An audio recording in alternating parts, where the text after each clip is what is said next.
आज है 8 फरवरी और हम शुरू करते हैं आज के करंट अफेयर्स। पहला है, इंडिया का टोटल पावर जनरेशन 410 गीगावाट था 2022 में। उसमें से 174.53 गीगावाट मतलब कि टोटल का 42.56% जो है वो नॉन फॉसिल फ्यूल से आया था। इसमें से भी जो ये नॉन फॉसिल फ्यूल्स हैं उसमें सबसे ज़्यादा सोलर पावर से आया था, ठीक है, 36.26% तक। उसके बाद लार्ज हाइड्रो पावर जो हैं, फिर उसके बाद थर्ड नंबर पर विंड पावर से, ठीक है। न्यूक्लियर पावर से केवल 3.88% तक पावर जनरेशन हुआ था। यूनियन बजट में अनाउंस किया गया कि 63,000 प्राइमरी एग्रीकल्चर क्रेडिट सोसाइटीज़ को अगले 5 सालों में कंप्यूटराइज किया जाएगा, ठीक है। प्राइमरी एग्रीकल्चर सोसाइटीज़ जो होती हैं वो विलेज लेवल पे कोऑपरेटिव क्रेडिट सोसाइटीज़ होती हैं। अगर अपने यहाँ जो क्रेडिट सोसाइटीज़ या कोऑपरेटिव बैंक्स का स्ट्रक्चर देखा जाए तो सबसे पहले स्टेट बैंक, उसके नीचे डिस्ट्रिक्ट सेंट्रल कोऑपरेटिव बैंक्स, उसके नीचे ये पीएसीज आती हैं, प्राइमरी एग्रीकल्चर क्रेडिट सोसाइटीज़। फिर ये डायग्राम है कोऑपरेटिव क्रेडिट इंस्टीट्यूशन का जो इंडिया में है, उनका स्ट्रक्चर है, ठीक है। इसमें रूरल कोऑपरेटिव सोसाइटीज़ हैं और अर्बन कोऑपरेटिव बैंक्स हैं। तो उसमें भी दो तरह के हैं, लॉन्ग टर्म शॉर्ट टर्म, और अर्बन में शेड्यूल नॉन शेड्यूल, ठीक है। जो रूरल कोऑपरेटिव्स हैं उसमें ही शॉर्ट टर्म लॉन्ग टर्म है, और जो शॉर्ट टर्म है उसमें नीचे जाके सबसे नीचे पीएसीज हैं, ठीक है। फिर है बार्ड, ये गूगल का आर्टिफिशियल इंटेलिजेंस चैटबॉट है, और ये गूगल का जो एआई मॉडल था, language module for dialogue application, ये जिसको लैम्डा कहते हैं, उस पर बेस है।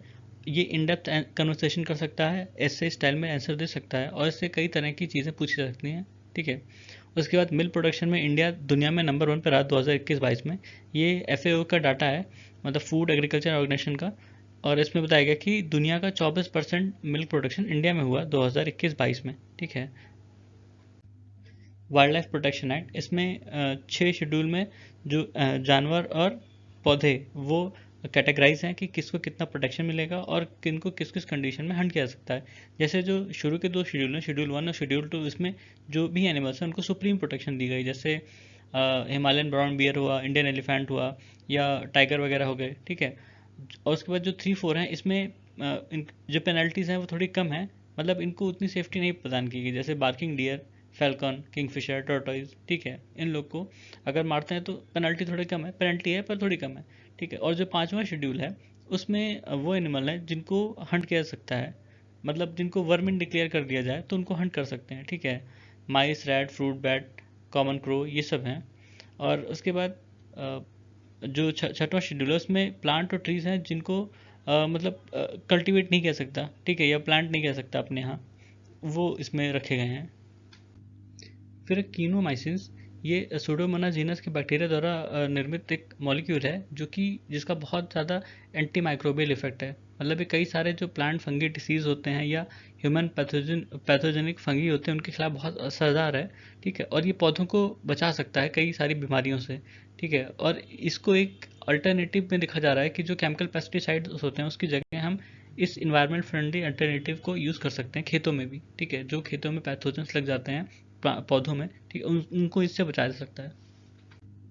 भोपाल में 2 साल पहले एक फॉसिल खोजा गया था। ऐसा माना गया था कि ये जो एक्सटिंक्ट डिकिन्सोनिया है उसका वो होगा, ठीक है, उसका फॉसिल होगा, पर अभी पता चला कि वो एक डिकेड बिहाइव था, ठीक है, मधुमक्खी का छत्ता। और डिकिन्सोनिया जो है एक्सटिंक्ट जीनस है बेसल एनिमल का, और ये एडी करंट पीरियड में था, जो ओशन फ्लोर्स हैं ऑस्ट्रेलिया और रशिया और यूक्रेन के आसपास, वहाँ पर देखने को मिला है, ठीक है। और इसका शेप जो है वो ऐसा लगता है कि सिमेट्रिकल रिप्ट ओवल जैसा है। और ऐसा मानते हैं लोग कि डिकिन्सोनिया एक एनिमल था जो कि एक लिंक था जो सिंपल ऑर्गेनिज्म है और उसके बाद जो ऑर्गेनिज्म पैदा हुए उनके बीच में, ठीक है। और ये जो एडिकारन पीरियड था ये करीब 20 मिलियन ईयर पहले था, ठीक है। फिर है क्वाजी क्रिस्टल, जिनको क्वाजी पीरियोडिक क्रिस्टल भी कहते हैं। ये जो क्रिस्टल पैटर्न होते हैं, जो प्रिसाइज क्रिस्टल पैटर्न होते हैं और एमॉर्फस सॉलिड उसके बीच में होते हैं ये, ठीक है। मतलब इसमें जो एटम्स अरेंज होते हैं वो इरेगुलर होते हैं, पर इनका जो इंटरवल है रिपीटेशन का वो प्रेडिक्ट किया जा सकता है, ठीक है। इसको खोजा था 1982 में, अमेरिकन इसराइली साइंटिस्ट थे डैन शेसमैन, ठीक है। और सबसे पहली बार ये मिला था एक खत्यार मेट्रॉइड है, कोरियाक माउंटेन रशिया में, ठीक है। और दूसरी बार ये ट्रिनिटी टेस्ट में मिला था मैनहट्टन प्रोजेक्ट में। तीसरी बार सैंड हिल डून्स जो नेब्रास्का में है वहाँ पर देखा गया। ठीक है, और जो क्वाजी क्रिस्टल्स हैं इनको LED light, surgical instrument, frying pan वगैरह में, नॉन स्टिकी फ्राइंग पैन में इस्तेमाल कर सकते हैं, और क्योंकि ये हीट कंडक्ट नहीं करते इसलिए अच्छे इंसुलेटर बनते हैं।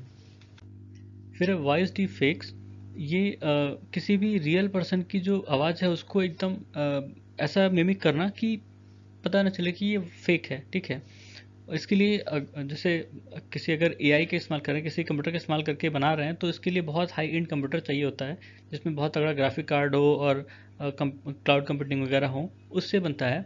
कुछ प्लेटफॉर्म्स हैं जिन्होंने ऑफर किया कि आप सेलिब्रिटीज़ की आवाज़ को मिमिक कर सकें, मतलब आप कुछ बोलेंगे तो वो उधर से सेलिब्रिटी की आवाज़ में वो चीज़ निकलेगा। ठीक है, जैसे 4chan एक प्लेटफॉर्म है, उसने स्पीच सिंथेसिस और वॉइस क्लोनिंग सर्विस प्रोवाइड की अपने यूज़र्स को, और लोगों ने उसका गलत इस्तेमाल किया, मतलब कुछ ऐसे शब्द कहे कि जो नहीं कहने चाहिए थे। ठीक है, तो अब वही बात है कि और वो पता नहीं चल रहा था कि ये फेक है या ओरिजिनल है, काफ़ी क्लोज था वो। ठीक है, इसको पता करना थोड़ा मुश्किल होता है कि ये कैसे, अगर डीप फेक है तो कैसे पता लगाएंगे, उसके लिए कई सारे अभी सॉफ्टवेयर भी डेवलप किए जा रहे हैं।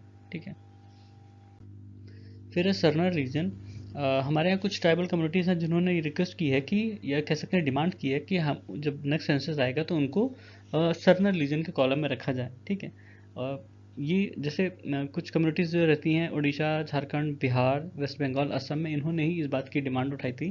ठीक है, ये नेचर वर्शिपर होते हैं और इनका जो होली ग्रेल है या इनका जो फेथ है वो जल, जंगल, ज़मीन में है, और ये उन पहाड़ों की और पेड़ों की पूजा करते हैं। ठीक है, और जंगल को प्रोटेक्ट करने में विश्वास रखते हैं। ये आइडल वर्शिप नहीं करते, और ये जो वर्ना सिस्टम है या हेवन हेल कॉन्सेप्ट है उस पर भी भरोसा नहीं करते हैं। ठीक है, अपने यहाँ करीब 50 लाख ट्राइबल लोग हैं, और ये 2011 के सेंसस के हिसाब से, और ये अपने आप को सर्नर रीजन में लाना चाहते हैं।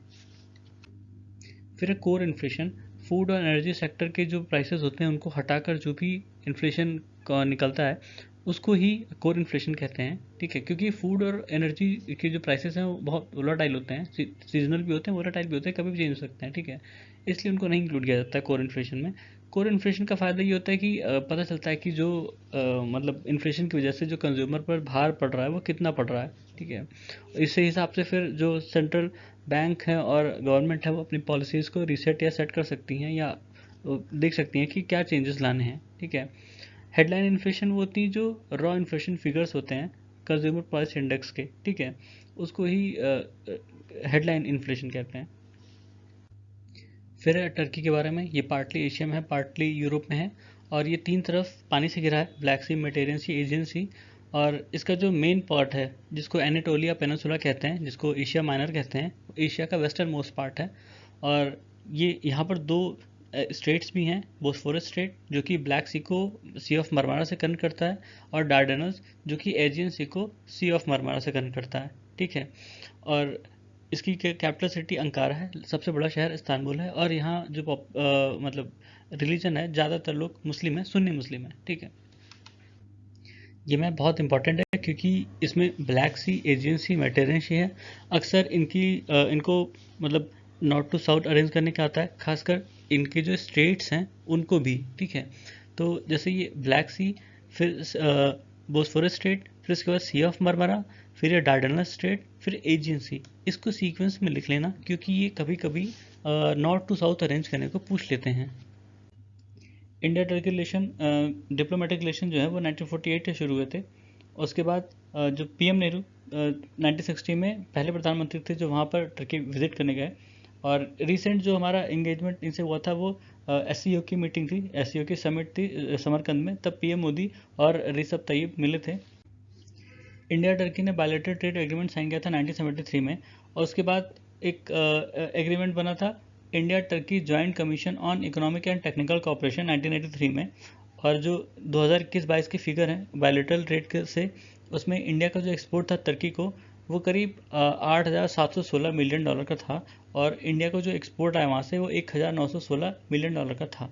ठीक है, और जो हमारे यहाँ से एक्सपोर्ट होता है वो ज़्यादातर चीज़ें हैं पेट्रोलियम प्रोडक्ट, ऑटो कंपोनेंट या पार्ट, मैनमेड अयान, ये सब है। और टर्की से हम क्या मंगाते हैं? Machinery, unbroken broken Poppy seeds, machinery, mechanical appliance, यही सब मंगाते हैं। ठीक है, इंडिया और टर्की के जो कल्चरल रिलेशंस हैं वो वैसे तो काफ़ी पुराने हैं, पर कल्चरल एक्सचेंज प्रोग्राम के थ्रू एक दूसरे के कल्चर शेयर होते रहते हैं। इंडिया ने इंडिया बाई बॉस्फोरस फेस्टिवल वहाँ ऑर्गेनाइज किया था 2019 में। उसमें Indian dance, music festival, music, food, fashion, ये सब का शो किया था। ठीक है। ऐसे ही Indian council of culture relations है जिसने गुजराती फोक डांस ग्रुप सप्तक को स्पॉन्सर किया था। ठीक है। इंडियन कम्युनिटी की प्रेजेंस वहाँ ज़्यादा नहीं है, 2000 के आसपास लोग रहते हैं इंडिया के, और उसमें से 200 करीब स्टूडेंट होंगे। हाँ, इंडिया और तुर्की के जो रिलेशनशिप में चैलेंजेस हैं वो बहुत इंपॉर्टेंट हैं, क्योंकि वो आइडियोलॉजिकल भी हैं और एक मतलब क्वाइट अपोजिट होते हैं एक दूसरे के। ठीक है। क्योंकि जो तुर्की का स्टैंड है कश्मीर पे, वो पाकिस्तान की तरह है, वो पाकिस्तान को सपोर्ट करता है। दूसरा, जब हमने आर्टिकल 370 हटाया तो तुर्की को इससे कोई मतलब नहीं, लेकिन फिर भी उसने क्या कहते हैं वो पाकिस्तान का साथ दिया। उसमें भी उसने कहा कि क्या कहते हैं कि इंडिया को ऐसा नहीं करना चाहिए। ठीक है। उसके बाद जो एंटी इंडिया एक्टिविटीज़ होती हैं उसको प्रमोट करता है, उन उन उन ऑर्गेनाइजेशंस को, जर्नलिस्ट को फंड करता है जो इंडिया के खिलाफ लिखते बोलते हैं हर जगह। ठीक है। फिर कश्मीर पर जो तुर्की का स्टैंड उसको देखते हुए पीएम मोदी ने रिस्पॉन्ड किया, और उससे जो कॉन्फ्लिक्ट होता है तुर्की के आसपास जो कंट्रीज हैं जिससे उनका कॉन्फ्लिक्ट है, साइप्रस, आर्मीनिया, ग्रीस, इनसे मीटिंग की। और 2021 में हमारे जो एक्सटर्नल अफेयर्स मिनिस्टर जयशंकर, इन्होंने साइप्रस से बात की, मतलब उनसे मीटिंग की, और उन्होंने एक रेजोल्यूशन लाने की बात की, क्योंकि साइप्रस के कुछ टेरिटरीज पर टर्की ने कब्जा कर रखा है। ठीक है। ऐसे ही बाद में जब एक बॉर्डर डिस्प्यूट हुआ था आर्मीनिया और अजरबैजान के बीच में, उसमें इंडिया ने कहा कि हॉस्टिलिटीज़ को कम करना चाहिए। ठीक है। और शांति से बात करनी चाहिए, पर टर्की ने क्या किया था, उसने अजरबैजान का साथ दिया था आर्मेनिया के खिलाफ। ठीक है। तो ये था आज हमारे करंट अफेयर्स। सुनने के लिए धन्यवाद।